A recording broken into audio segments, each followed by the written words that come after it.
बिस्मिल्लाहिर्रहमानिर्रहीम। आप लोग देख रहे हैं मेरा YouTube channel biology quick town. हम क्लास 10 के unit number 12 coordination and control की बुक एक्सरसाइज को सॉल्व कर रहे थे, जिसके 13 क्वेश्चंस जो है वो हम सॉल्व कर चुके हैं।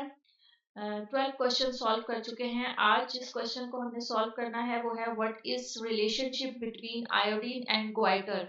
तो आयोडीन और ग्वाइटर का रिलेशनशिप क्या होता है? Iodine deficiency is a common cause of goitre. अगर बॉडी के अंदर आयोडीन की डेफिशिएंसी हो जाती है, कमी हो जाती है, तो उसकी वजह से ग्वाइटर की डिजीज या ग्वाइटर का जो है वो मसला हो सकता है, specially in areas where iodised salt is not widely used. खास तौर पर ऐसी जगहों पर जहां पर आयोडाइज्ड सॉल्ट जो है वो इस्तेमाल नहीं होता है। Iodine is essential for thyroid hormone production. Without enough iodine, the thyroid gland enlarge goiter to try to capture more iodine from blood. इस आंसर में हम क्या कॉन्सेप्ट देने की कोशिश करेंगे? हम ये बताएंगे कि अगर आयोडीन की डेफिशिएंसी या कमी हो जाती है तो उसकी वजह से क्या चीज जो है वो बॉडी में प्रोड्यूस नहीं होती है। आयोडीन बहुत जरूरी होता है थायराइड हार्मोन की प्रोडक्शन के लिए, और अगर थायराइड हार्मोन प्रोड्यूस नहीं होगा तो जो थायराइड हार्मोन जिस जगह पर मौजूद होता है, हमारे नेक के एरिया में मौजूद होता है थायराइड हार्मोन, तो वहाँ का जो एरिया है वो या ये जो थायराइड हार्मोन है ये स्वेल करना शुरू कर देता है और वो उस अपने साइज में इजाफा कर लेता है, जिसकी वजह से वो जो हमारा नेक का एरिया है वो बहुत ज्यादा बड़ा महसूस होता है, जिसे हम ग्वाइटर कहते हैं। तो थायराइड हार्मोन आयोडीन की डेफिशिएंसी की वजह से प्रोड्यूस नहीं होता है और द थायराइड ग्लैंड इनलार्ज, और ये थायराइड ग्लैंड जो है वो बड़ा होना शुरू हो जाता है।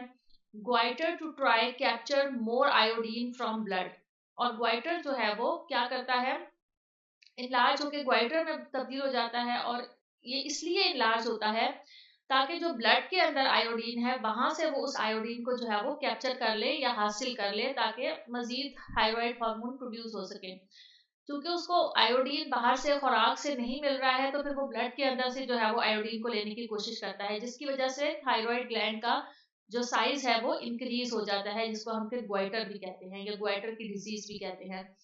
फिर क्वेश्चन नंबर 14 आपसे ये कह रहे हैं कि how is insulin important. Insulin क्यों इम्पोर्टेंट है? The most important effect of insulin is to facilitate glucose transport across cell membrane. सबसे ज्यादा इम्पोर्टेंट जो इंसुलिन का इफेक्ट होता है या इंसुलिन का जो फंक्शन होता है वो ये है कि ये ग्लूकोज को जो है वो ट्रांसपोर्ट करने में हेल्प करती है सेल मेम्ब्रेन के अंदर और बाहर अक्रॉस। जो है वो अगर ग्लूकोज को अंदर या बाहर इन और आउट होना होता है सेल मेम्ब्रेन से, तो इंसुलिन जो है वो बहुत ज्यादा हेल्प आउट होती है। और उसके अलावा इंसुलिन का इम्पॉर्टेंट फंक्शन ये है कि insulin also enhance the conversion of glucose to glycogen. जो भी एक्स्ट्रा ग्लूकोज हमारी बॉडी के अंदर मौजूद होता है उसको वो ग्लाइकोजन में कन्वर्ट कर देती है। अगर वो ऐसा ना करे, या हम जिसे कहते हैं कि ये जो है वो डायबिटीज का मसला हो गया है, तो उसमें यही होता है कि ग्लूकोज जो है वो ग्लाइकोजन में कन्वर्ट नहीं हो पाता है। और क्यों नहीं हो पाता है? क्योंकि इंसुलिन प्रोड्यूस नहीं हो रही होती है बॉडी के अंदर। तो इसका कंसेप्ट क्या हुआ, इसका आंसर क्या हुआ कि दो चीजों के लिए ये इंसुलिन बहुत ज्यादा इंपॉर्टेंट है। एक तो ट्रांसपोर्ट करने के लिए सेल मेम्ब्रेन के अंदर ग्लूकोज की ट्रांसपोर्टेशन के लिए, और दूसरा ग्लूकोज को ग्लाइकोजन में कन्वर्ट करने के लिए जो है वो इंसुलिन बहुत ज्यादा इंपॉर्टेंट होती है। नेक्स्ट क्वेश्चन हमारा है question number 15। What happens to adrenaline secretions during stress and what are its effect. फिर ये एड्रेनालाइन जो है वो होता है उस टाइम पर जब स्ट्रेस की कंडीशन बहुत ज्यादा हो जाती है, बहुत ज्यादा परेशान हो अगर कोई, या बहुत ज्यादा खौफजदा हो या मुश्किल में हो, तो उस टाइम पर ये जो एड्रेनालाइन है ये सिक्रीट होने लग जाता है एड्रेनलिन ग्लैंड में से। Adrenaline increases the rate and intensity of heart beat, और इसकी सिक्रीशन की वजह से बॉडी के अंदर क्या सिम्टम्स आ जाते हैं कि उस पर्सन की हार्ट बीट तेज हो जाती है, उसको ब्लड प्रेशर बहुत ज्यादा हो जाता है, एकदम से हाई हो जाता है, ब्लड फ्लो जो है वो तेज हो जाता है और लिम्स की तरफ भी जाता है। तो ये वो कुछ सिम्टम्स होते हैं जो कि ये शो कर रहे होते हैं कि इस टाइम पर इस पर्सन को, ये पर्सन जो है या तो किसी परेशानी में है, या इसको जो है वो कोई टेंशन है या कोई स्ट्रेस है, जिसकी वजह से बॉडी जो है वो ये एड्रेनलिन ग्लैंड सिक्रीट करना, एड्रेनलाइन जो है वो उसको सिक्रीट करना शुरू कर देता है एड्रेनलिन ग्लैंड्स में से, बॉडी में से जो है वो इस ग्लैंड में से ये सिक्रीशन स्टार्ट हो जाती है एड्रेनलाइन की। और इसी सिक्रीशन की वजह से बॉडी जो है वो फौरन से क्या सिम्टम्स शो करती है, हार्ट बीट तेज हो जाती है, ब्लड प्रेशर इंक्रीज हो जाता है, ब्लड फ्लो जो है वो लिम्स की तरफ ज्यादा हो जाता है। Why are the following scientist famous?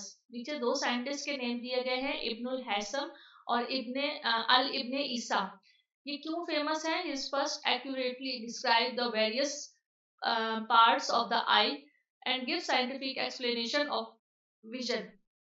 Ibnul Haisam जो है उन्होंने सबसे पहले जो है वो सही तरह से ये चीज वाजिया की थी कि आईज के कौन कौन से पार्ट्स होते हैं, और फिर उसकी साइंटिफिक एक्सप्लेनेशन भी दी थी कि आईज जो है वो देखने के काम किस तरीके से करती है।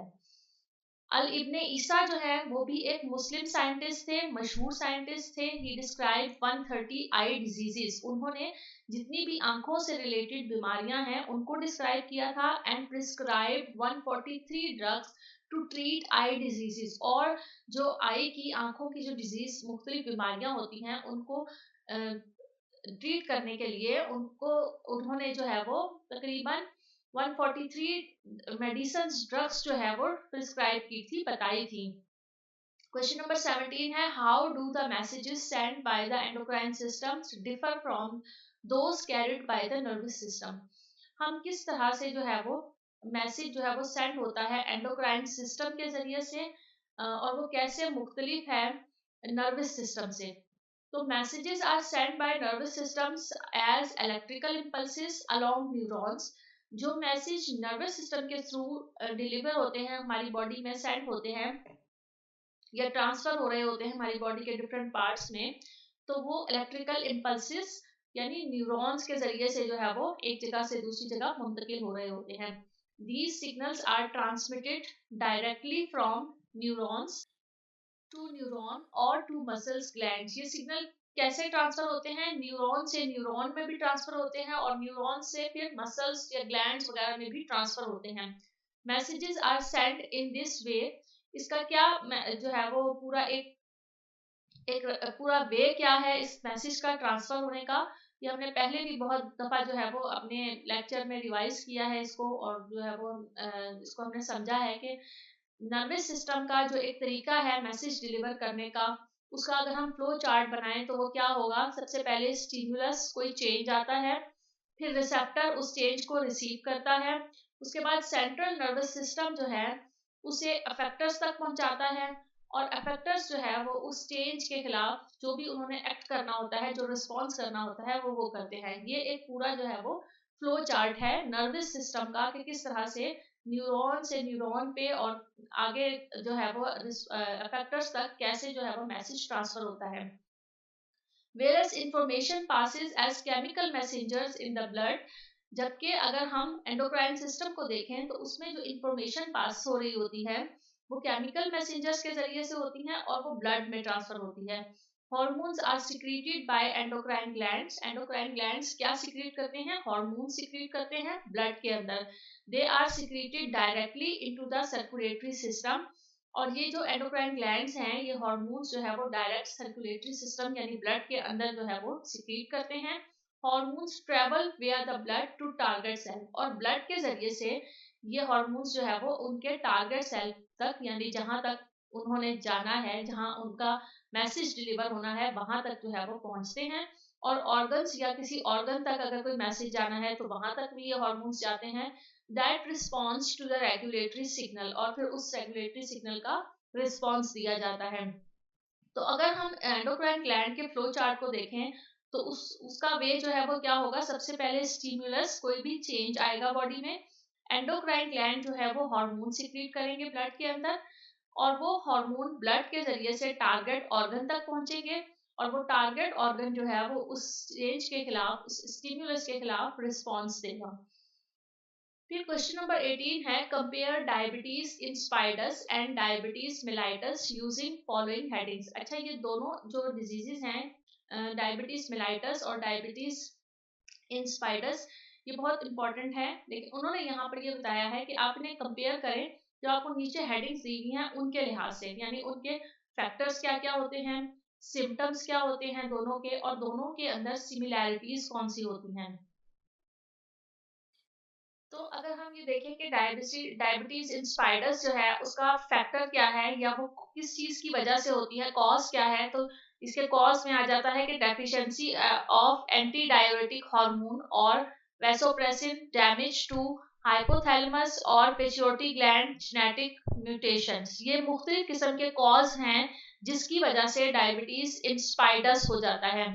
उसमें एंटीपायरेटिक हार्मोन्स यानी एंटी डायबिटिक हार्मोन्स जो है उनकी कमी हो जाती है, या फिर वैसोप्रेसिन, कोई भी आर्टरीज या फिर कोई भी वेन्स वगैरह जो होती हैं उनमें डैमेज आ जाता है, या फिर इसके अलावा पिट्यूटरी ग्लैंड जो है उसके अंदर जो है वो कोई जो है वो म्यूटेशन हो जाती है या जेनेटिक म्यूटेशन होती है, कोई भी इस तरह का कॉज होता है जिसकी वजह से पर्सन को जो है वो डायबिटीज इंस्पाइडस का मसला जो है वो हो सकता है।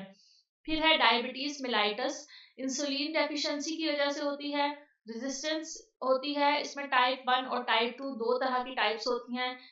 Auto immune destructions of pancreatic beta cells type 1, अगर हम टाइप 1 को देखें तो उसमें ये एक ऑटो इम्यून डिस्ट्रक्शन होती है, यानी जो उनके अपने ही सेल होते हैं पैंक्रियाटिक बीटा सेल्स, वो जो है वो खत्म होना शुरू हो जाते हैं, जिसकी वजह से ये डायबिटीज मेलाइटस जो है वो उसका प्रॉब्लम हो जाता है। सिम्टम्स में हम इसके देखें, अगर पढ़े हम डायबिटीज इंस्पाइडस के, तो उसमें एक्सेसिव थर्स्ट एंड हंगर, बहुत ज़्यादा प्यास लगती है, बहुत ज़्यादा भूख लगती है, फ्रीक्वेंट यूरिनेशन का बहुत ज़्यादा मसला हो जाता है, और डाइल्यूट यूरिन जो है वो बहुत ज़्यादा डाइल्यूट हो जाता है। डायबिटीज मेलाइटस के सिम्टम्स में अगर हम देखें तो इसमें भी थर्स्ट और हंगर यानी भूख और प्यास बहुत ज़्यादा होती है, यूरिनेशन भी बहुत ज़्यादा हो जाती है। इसके अलावा ऐसे लोग जिनको डायबिटीज मेलाइटस होता है उन्हें थकावट बहुत ज़्यादा महसूस होती है, ब्लर्ड विजन हो जाता है, उन्हें सही तरह से नज़र नहीं आता है, और उनकी जो हीलिंग है, अगर कोई कट हो लग जाता है या कोई जख्म हो जाता है तो वो भरना जो है वो बहुत ज़्यादा मुश्किल हो जाता है। फिर हम इन दोनों की सिमिलैरिटीज देख लेते हैं। Both conditions involve excessive thirst and urination, दोनों कंडीशन में प्यास बहुत ज्यादा लगती है, यूरिनेशन यूरिन जो है वो बहुत ज्यादा बार बार पास होता है। Both can lead to dehydration if left untreated, और दोनों कंडीशन में अगर जो है वो उसे ट्रीट ना किया जाए तो डिहाइड्रेशन का मसला हो जाता है, बार बार यूरिन की वजह से जो है वो बॉडी के अंदर पानी की जो है वो कमी हो जाती है, यानी उसे डिहाइड्रेशन उन पर्सन को जो है वो हो सकती है।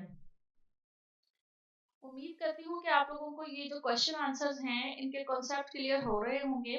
अगर किसी किस्म का कोई कॉन्सेप्ट आपको नहीं क्लियर होता है या किसी जगह पर आपको लगता है कि हमें ये चीज़ समझ में नहीं आई है, तो आप कमेंट सेक्शन में उस टॉपिक के बारे में ज़रूर मेंशन कीजिएगा। Thank you so much. अल्लाह हाफिज़।